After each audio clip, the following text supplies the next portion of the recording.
Halo, Assalamualaikum warahmatullahi wabarakatuh. Perkenalkan, nama saya Handaru Satrio. Saya mahasiswa dari Prodi Sistem Informasi. Di sini saya izin menjelaskan untuk model project based learning, perancangan proposal untuk tugas akhir, untuk mata kuliah metodologi riset dan penulisan ilmiah sistem informasi.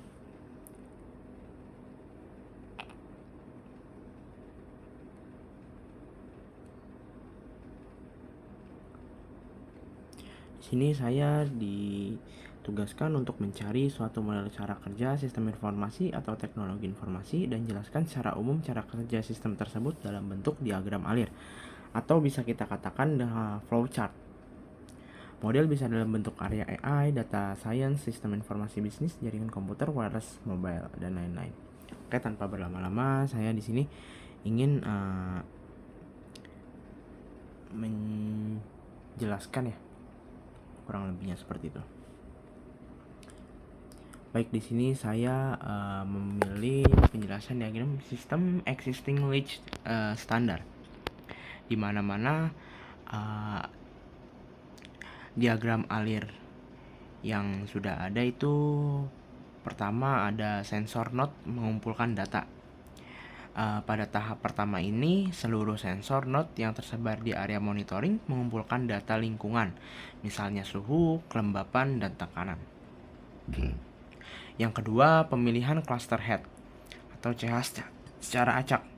Nah, ini setelah data terkumpul, beberapa node dipilih menjadi cluster head.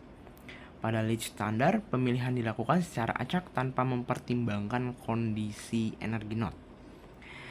Dan untuk proses selanjutnya, pembentukan cluster. Node-node itu biasanya kemudian bergabung dengan cluster head terdekat sehingga terbentuk beberapa cluster. Setelah itu, pengiriman data ke cluster head.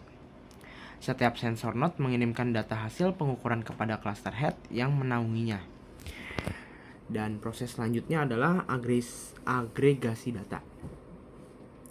Cluster head menggabungkan data dan memproses data dari seluruh anggota cluster untuk mengurangi jumlah data yang dikirim. Setelah itu, pengiriman data ke base station. Lalu cluster head mengirimkan data hasil agregasi ke base station sebagai pusat pengolahan data. Setelah itu, rotasi cluster head. Pada periode berikutnya, cluster head akan dipilih kembali secara acak, membagi beban kerja. Adapun kekurangan di sistem existing ini, permasalahan utama dalam pemilihan cluster head dilakukan secara acak. Akibatnya adalah node dengan energi rendah bisa terpilih menjadi cluster head, konsumsi energi menjadi tidak merata, baterai node cepat habis, dan umur jaringan menjadi lebih pendek. Di sini saya ada penjelasan diagram alir metode usulan ya yang saya usul. Yang pertama itu menghitung residual energy. Jadi pertama itu sistem terlebih dahulu menghitung sisa energi setiap node yang ada. Setelah itu menghitung jarak ke base station. Sistem menghitung jarak masing-masing node terhadap base station. Lalu seleksi kandidat cluster head.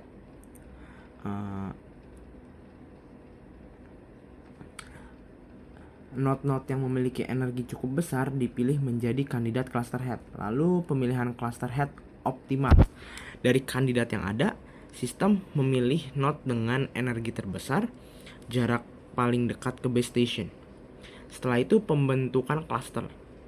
Node biasa bergabung dengan cluster head yang telah dipilih.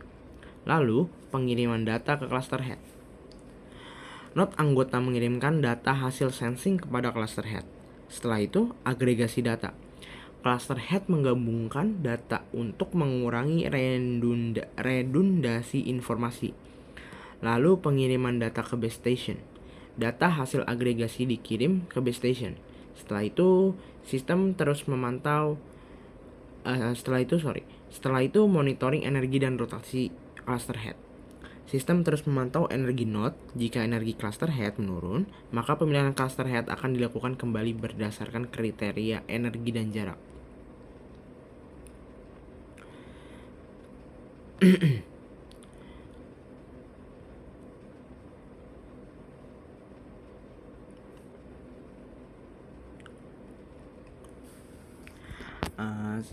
jadi kesimpulannya menurut saya berdasarkan diagram yang ditunjukkan, sistem leach standar memiliki kelemahan pada proses pemilihan cluster head yang masih dilakukan secara acak sehingga menyebabkan konsumsi energi yang tidak merata. Oleh karena itu diusulkan metode improved leach yang mempertimbangkan residual energi dan jarak node ke base station. Dalam pemilihan cluster head ini, hasil penelitian menunjukkan bahwa node ini mampu mengurangi konsumsi energi, memperpanjang umur jaringan, meningkatkan stabilitas jaringan, dan meningkatkan keberhasilan pengiriman data dibandingkan leach standar. Jadi justifikasi dari papernya itu penelitian menunjukkan bahwa pemilihan cluster head berdasarkan energi residual dan jarak mampu mengurangi konsumsi energi keseluruhan jaringan. Lalu setelah itu menyeimbangkan penggunaan energi antar node, memperpanjang network lifetime, dan mengurangi kemungkinan kematian node secara dini.